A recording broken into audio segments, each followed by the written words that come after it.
everyone, my name's Sam. Welcome to the Book Bunch. We are here for part 2 of all my favourite books from the last 2 years on Booktube. I am not handling uni very well at the moment, so I am not looking great either, and my allergies have been going non-stop for like 2.5 weeks, and I'm just over it.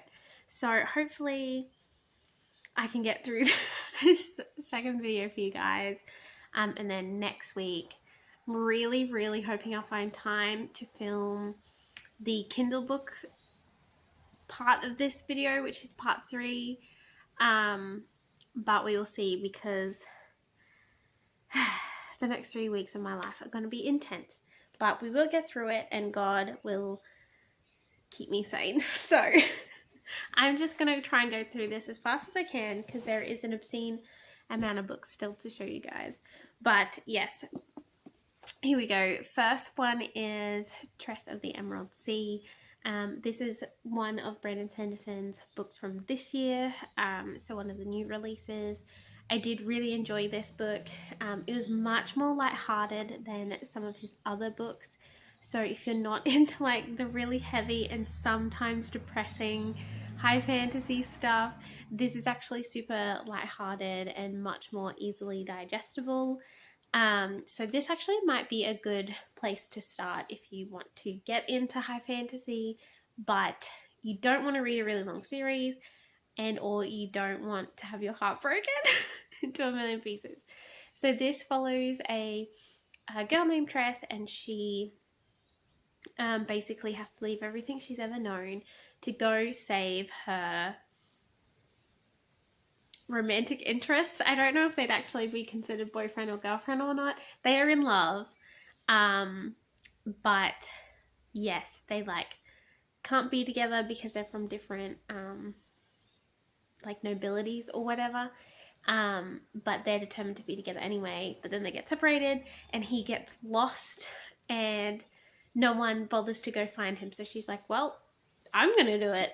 So yes, it's about her finding herself really along this journey and finding out that she's capable of a lot more than she thought.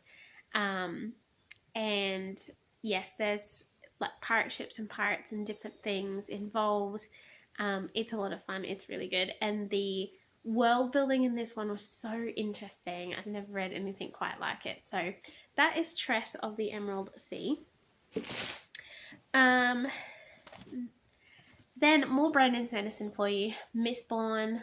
Love this series. Love it. It's still in my top 10 of all time. I absolutely love it. I really am desperate to do a reread of this really soon, like in the next month or 2. So if you have been wanting to read Mistborn but are a bit afraid, I would love some people to buddy read this with.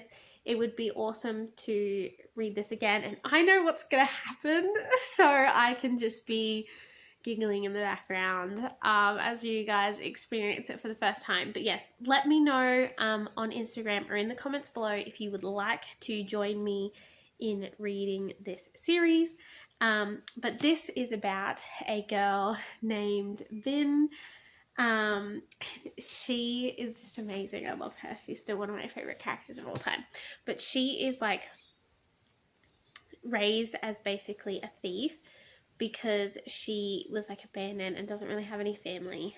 And she's also got these powers that she doesn't know the full extent of, hasn't had that opportunity. And she's basically, in order to live, she has to like sell herself and her abilities to some not very nice gangs and stuff. And she has to use her powers for evil, basically. But then comes along, I've forgotten his name now. I want to say it's Kelsier. It is, isn't it? I always get him and the guy from Stormlight mixed up. But yes, they so she meets him, and he like saves her from this what would you say, this bad life. But it's kind of like, is she really in a better position? And yeah, because she joins this other gang, but they like foster her powers, and their goal is to do good. But they're also outside of the law, so like they will do what they deem as necessary, for the greater good. And yeah, that's all I'm gonna say. But it is amazing, and I love it. And there is a love story in it that is just amazing throughout the trilogy. So yeah, as you can tell from my facial reaction, is good. It's good. It's good. Okay, cool. Then there is Annihilation, which I do not recommend the movie because the movie was completely different and kind of atrocious. But this was a really cool sci-fi where there's a pocket of another dimension that's shown up on the Earth, and all these scientists are trying to study it and understand it because it's slowly taking over more of the Earth, and they want to get rid of it. And so they send through these various teams of scientists to go study it. And we follow this one lady who she is going with a team of only women scientists, and they are basically trying to figure out like where this thing came from, how to get rid of it, but also what's happened to the previous teams because other people have gone in and then never come back. And there's like some spooky things going on. But it was really good, and I really did enjoy it. I have a feeling there actually might be more books in this series, but I could also be wrong about that. But it was really interesting. It also unpacked as well, like, and like a personal tension that she had going on in her life, because in the previous team was her husband, but they were kind of going through a rough time when he disappeared, and so it's also like her trying to navigate that as well. Then there is Redeeming Love, which is like still the only romance I've read at this point, but I will be reading more, I promise. But this book was definitely adult only. I will put that disclaimer out there. And surprisingly, there was some surprising content considering it is Christian. So just be wary of that. But it was very moving, and I really liked seeing God through this, and that's why I liked it more than the actual romance itself. It was the faith stuff and the God stuff in it that was really impactful to me. Then there is Mortal Sight, and I don't know where my Booktube copy has gone. Oh, hang on. No. Well, this is a duology, so there is a second book that goes with it, but I don't know where I have put it. This is a really interesting take on the spiritual realm, and it is about this girl who has been forced to move pretty much every year of her life, and she has these weird panic attacks, she calls them, that are like filled with visions and all sorts of stuff that she has around her birthday every year. And then very shortly after, she has one of those, her family moves. Oh, sorry. Yeah, so she but she's finally found a place where she is just like, no, I do not want to move anymore. Like, I don't care, I'm not moving next year. So, and she's made friends with the little girl next door. And yeah, she's like prepared to fight her mum over this because her dad is not around anymore. And it comes to her birthday and she has this panic attack and she has this vision and she realizes that in this vision, the little girl from next door gets hurt, gets killed. And she starts freaking out and she goes, like, she tells her mum, like, she's not moving and all of the rest of it, and they have a big fight. And she ends up finding these drawings in her mum's room that her mum has drawn. And they are the drawings of all her previous visions, along with newspaper clippings of various people that she's known in her life that have then died shortly after she's had this vision. And it's kind of connected.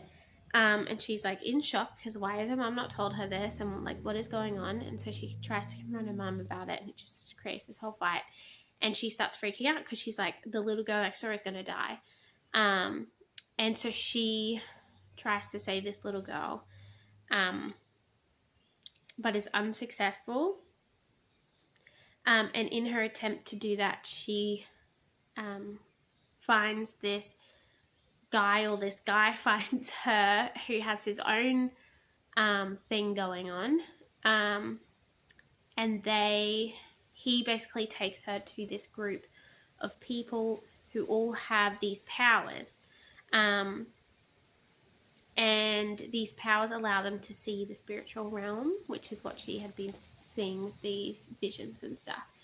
And it's just super interesting. I hadn't read a take on the spiritual realm like this before, and I just thought it was a cool, like, fantasy version of that. But yes, then there is Wolf Soldier, which, again, I do have book 2 somewhere. It's called Bear Night. I don't know where I've put it though. It's probably just in a box somewhere. But this is part of a series which is still being written. This is like 5-star, but for the younger peeps in your life.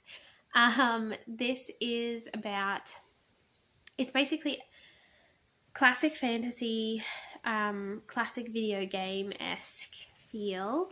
And it's about these kids who are being trained up in the Light Raiders Academy to cross this border into this world that has just been overrun by evil, and they are trying to fight back against the evil, and also keep it from crossing the border.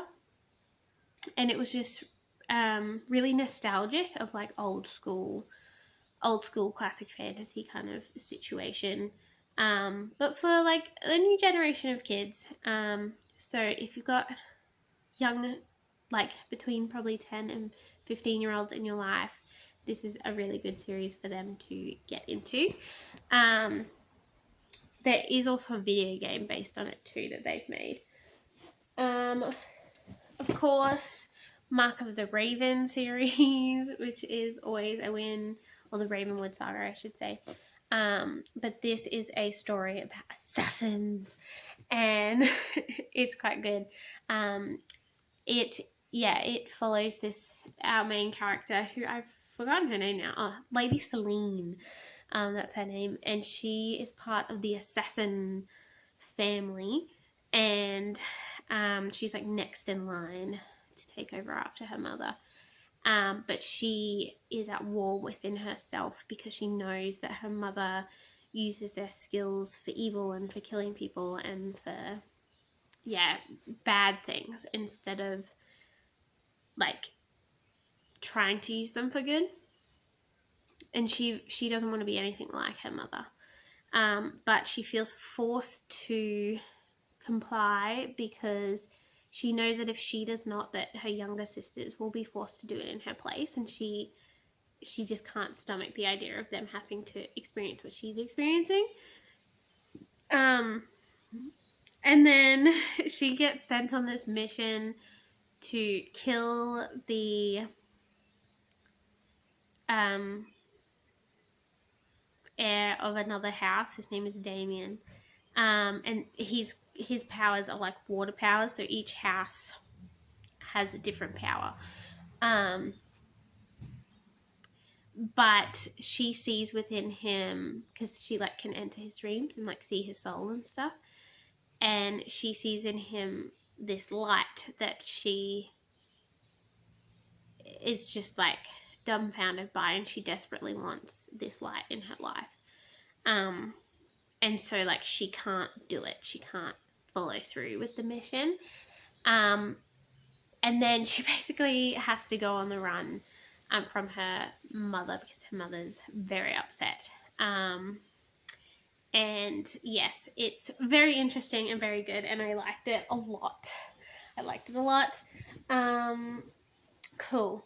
Then there is the Wingfeather Saga, which is these 4 books. Plus, I do have the Pembroke's Creaturepedia, which is just a fun little edition that you can get, which has like a breakdown of all the different creatures in this world, and it's like meant to be written by one of the characters in here, which I think is really, really cool.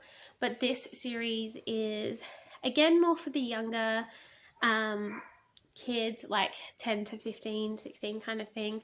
But honestly, any age, this series is amazing for.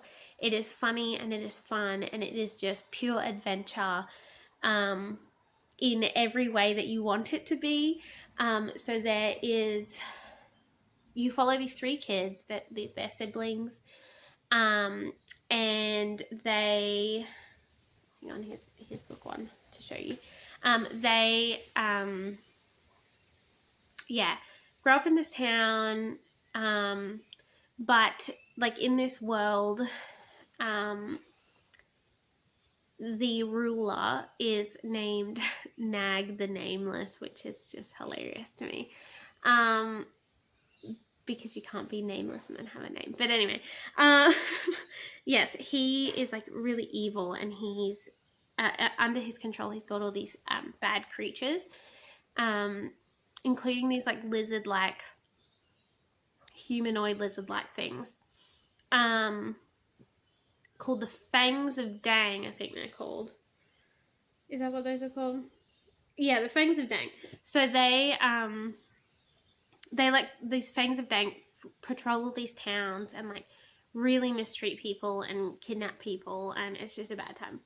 And yeah, we follow these 3 kids who grow up with their mum and their granddad, and they just think they're ordinary, but then some things come to light along the journey, but they essentially have to go on the run, because there is an incident where they upset the Fangs of Day. And then, yes, it spirals into this whole thing that goes for 4 books, and it is so good. And the ending had me absolutely weeping. And in my review of it, it's still up on the channel, like I couldn't even talk about it without crying. And for the longest time, this was my favorite. This was my number 1. But it has recently this year been taken, like that spot has been taken, so it's my number 2 now. But it is so good. You guys need to get this. Everybody needs to read it. It's so good. It's like the next Narnia for sure. But even better than Narnia. Okay, what else have I got? I've got the Spellmaker duology. This is a super cute love story, but it's also a magical world where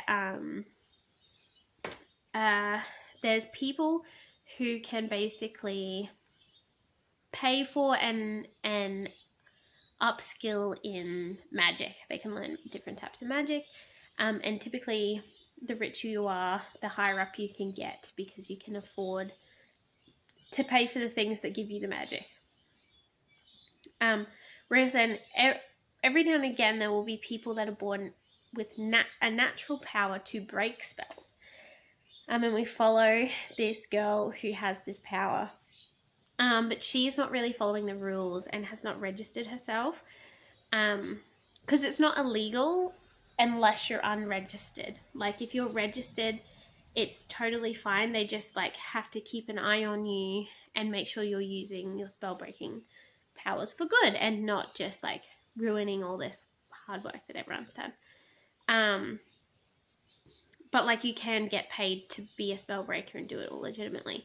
But she is an orphan and like has been manipulated via these letters over her life that have made her believe that like the magic corporations and stuff, guilds and stuff are like evil, and like all these noblemen and stuff are evil. And so she gets given these missions via letter to go and break these spells, and she basically gets told like, oh, this evil guy is like keeping all his maids from getting out, or like something like that. And so she thinks she's doing the right thing. But then she meets this one nobleman, and she like breaks a spell that he's made, but he catches her. And instead of turning her in, he like makes a deal with her, and he's like, if you break some spells for me, like I won't dump you in. And yes, I will leave it there. But it's a good book. There is also Wistress, which is another magic one. I am not sure if this is going to be a standalone or not. I believe it is meant to be, but I can't even remember if there was a cliffhanger. I don't think there was. So, but the yawn's going. But this book is about this girl who, she has like the rarest power of all, which is being the Wistress, which means that for every tear that she cries, she creates a wish. And those wishes always come true.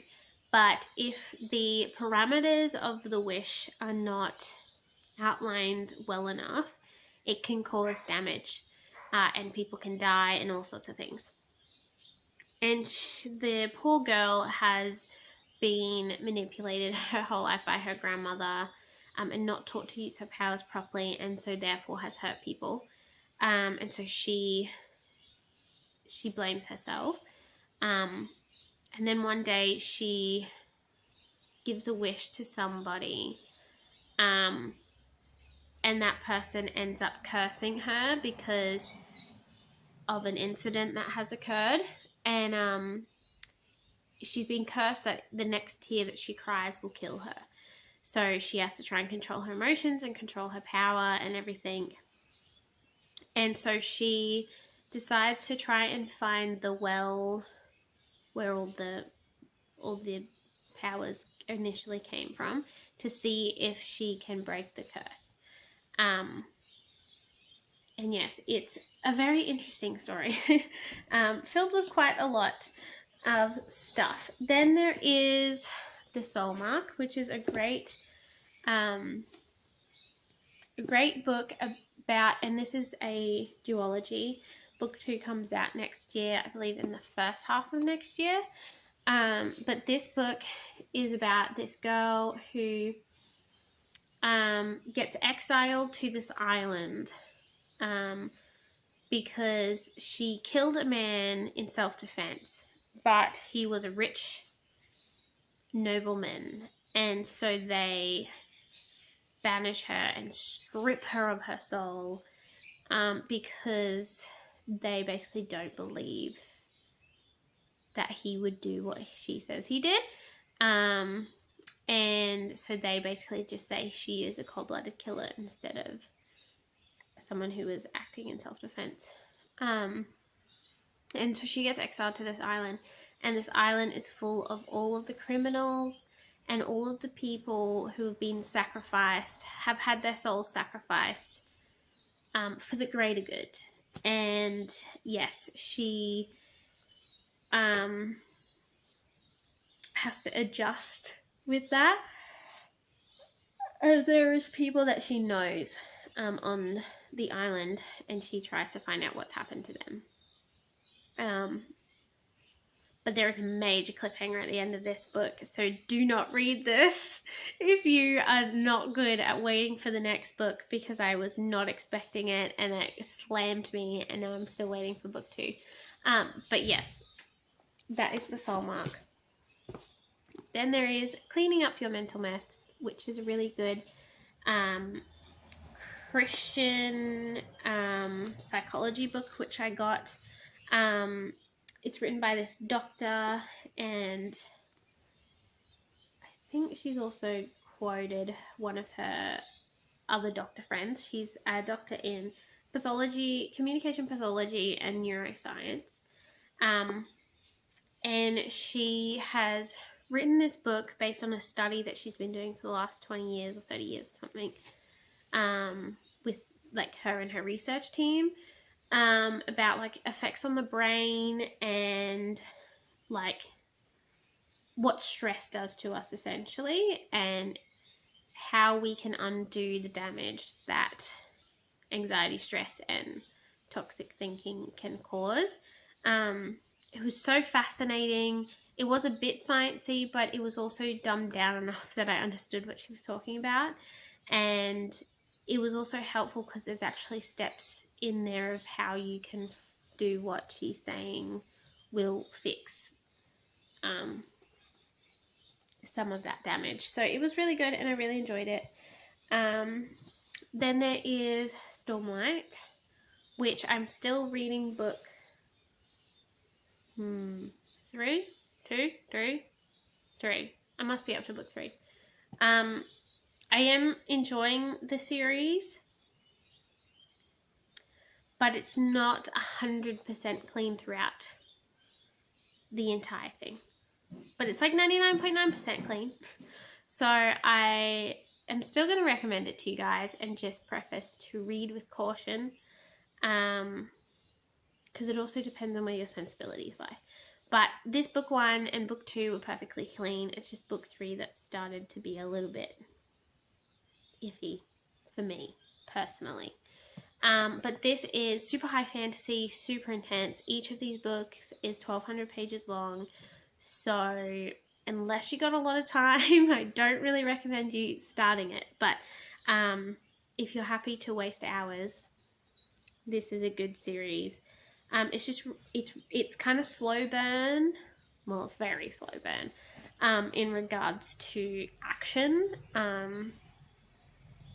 There's a lot of perspective jumping. There's like 4 or 5 different people's perspectives per book. But I found it easy enough to keep up with the different storylines that were going on. And yeah, it's more about people's decisions and their actual like thoughts and stuff, rather than, and like impacts, rather than what is happening in the world, which I found really interesting. But I am enjoying it. It's just very different pace to anything else I've read before. So that is Stormlight. Riveting review, I know. Doesn't it just make you want to read it? Oh yeah, here we go. Here's book 2, worth of reading it. So I did read both of those. A couple of other non-fictiony ones. Timothy Keller's Forgive. Never read a book that changed my view on forgiveness, or just fleshed out my view of forgiveness so much. And it was just so well done and so biblical, and it really does include everything. Like, yeah, I highly recommend. Truth on Fire. Boy, it was a while ago that I read this, so I really can't 100% remember. But I know I was obsessed with what it had to say, and I honestly need to go back and reread it, and actually highlight things properly this time.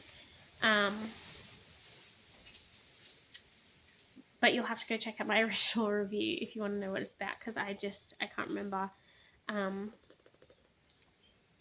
I believe it was all about like focusing on God and letting God set you on fire and bring you joy and give you that passion for him and stuff. It was really good from memory. I just can't tell you specifics, unfortunately. Then there's The Promise and The Light, which was a really great Christmas retelling, again for the younger audience.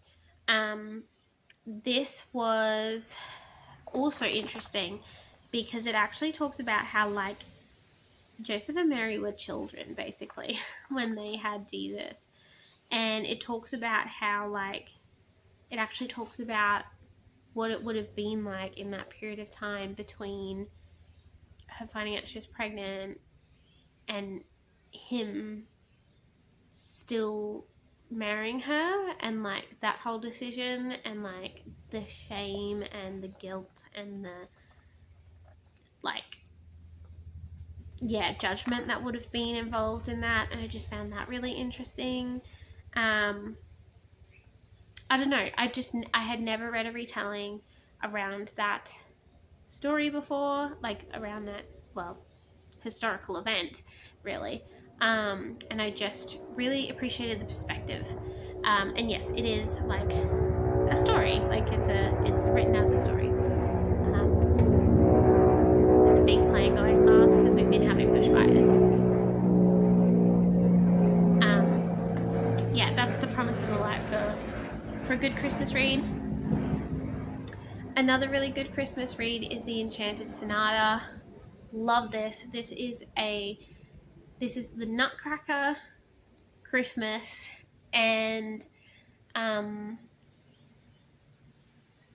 Russian stuff and the Pied Piper mixed together, and it's perfectly done. It was an amazing read. Loved everything about it. You need to get this and read this for Christmas time. It's just so perfect for that time of year. And I've never read a Nutcracker book or even like watched a Nutcracker movie that was as good as this one. Like, it was just flawless. Anyway. Then there is Calor, and after Calor, I'm going to tell you about my new favorites. My new favorite. But this is Calor. This is amazing. And Lumen, I do have a copy of Lumen to read on my Kindle that I was very blessedly given in advance. Have I read it yet? Absolutely not, because my life is in chaos. But Calor was amazing, and I really cannot wait to read Lumen. But this book is about this girl who can, I want to say this right, she can manipulate memories, and like sell memories and stuff. It's really interesting. But she works for this corrupt guy, or is somewhat enslaved by this corrupt guy. Because yeah, like, she doesn't have any family or anything. And then one day this guy walks in. I can't remember anyone's names anymore. What was his name? Lord Adamo was his name. And he walks in and he's like, hey, I need you to erase this memory, or all of the memories of my wife who has passed away, because I just can't keep going on. And she's like, well, I can't really do that. Like, that's outside of my scope. And he's like, I will hire you and you can come with me on this journey to find this artifact, this ancient artifact that will enhance your abilities so that you can fulfill this for me, and I'll pay you heaps of money. But she turns it down. But then some things go down between her employer and this guy, or something from memory, and she's forced to leave in a rush and is like then on the run with this guy. And along the way they pick up a third guy, whose ability is to, he like can tell if people are lying or not, and when they talk to him, like, he will emit a color, and that color will tell basically everybody in the room if they're lying or not. It's really interesting. Anyway, and so yes, they're on this journey, the three of them, to find these artifacts and then do whatever they need to do with these artifacts. It is a trilogy. I foolishly thought that this was a duology, so I was super keen when I found out that Loom was coming out, because I was like, yes, it's the end. I can find out that it all ends perfectly. But alas, I will have to wait even longer to find out the ending. But yes, that is Cowell. It was very cool. Again, hadn't read any magic-y fantasy books quite like it before. But then we come to the favourite of all favourites, of the most favourite, bestest books in the world. Favourite is Recorder, and the second book is Apparition. The third book is coming out in like January, and I'm so excited. And Kathy and I have become good friends, and I'm just so blessed to know her and like have connected with my favourite author, and just all of my reader dreams are coming true, and I can't be more happy about it. But Recorder and Apparition, the Child of the Consortium series, is just phenomenal. My only criticism is the very first part of Apparition is a little bit, like, you almost lose pace a little bit compared to the first book. But then that's only like for the first couple of chapters, and then it gets equally as good as Recorder. But this follows this person on the front. Her name is Recorder. She does not have a name. She's basically just a number, and is like, she's got no body hair, and she's got these implants. Yes, I think that's the word, implants, in her brain. And she has been like raised separate from society, and has been raised in this institution to become a recorder. And what the recorders do is they are there as this non-biased party to record everything that ever happens, as like a living historical record basically. And they have these drones that follow them around, and they like are constantly uploading things to this database. But they cannot intervene. That's like the rule. They cannot intervene, and they cannot have an emotional response. So these drones keep them in line by punishing them if they have an emotional response to anything they see, or if they try and intervene.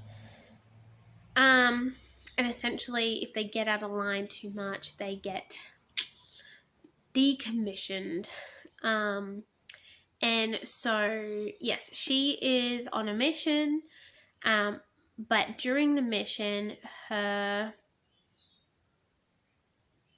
drone explodes, and as a result, because it's connected to her implant, it fries the implant in her brain, and then, which makes her a recorder. And then she's like dying, and she's meant to be left to die. But this doctor who's on this team that she was with breaks the rules and saves her anyway. But he can't like fix her implants or save her implants, so she's technically no longer a recorder. But she is meant to then go turn herself in to the consortium to be dealt with. But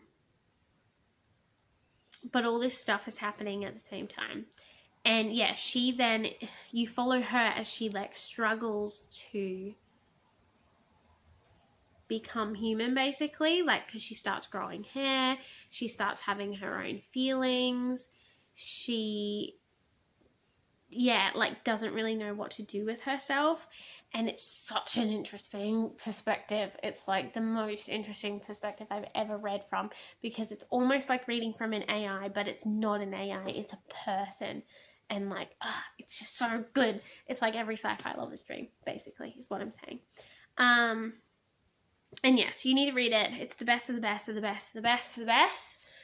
And I will be floored if I ever find a book that I love more than Recorder. in the whole world.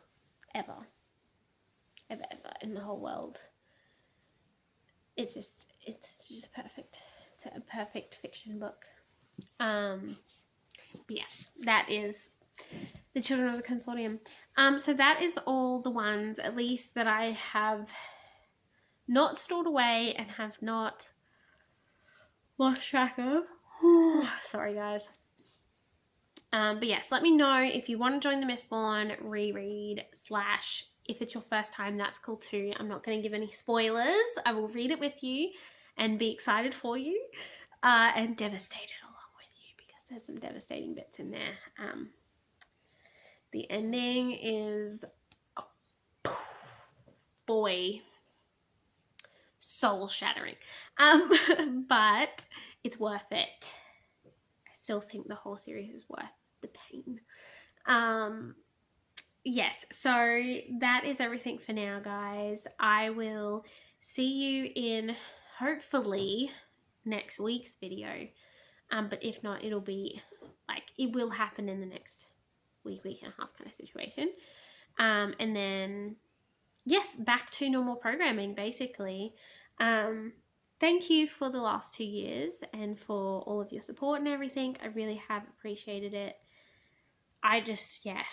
I love this community, and it really gives me something that is my own, which I really needed, because being a mom and being a wife and all of that kind of thing is amazing, but sometimes you can lose yourself a little, and so it's nice to have this for me, and to have made so many friends and everything. So thank you guys so much, and yeah, have a great week. Bye.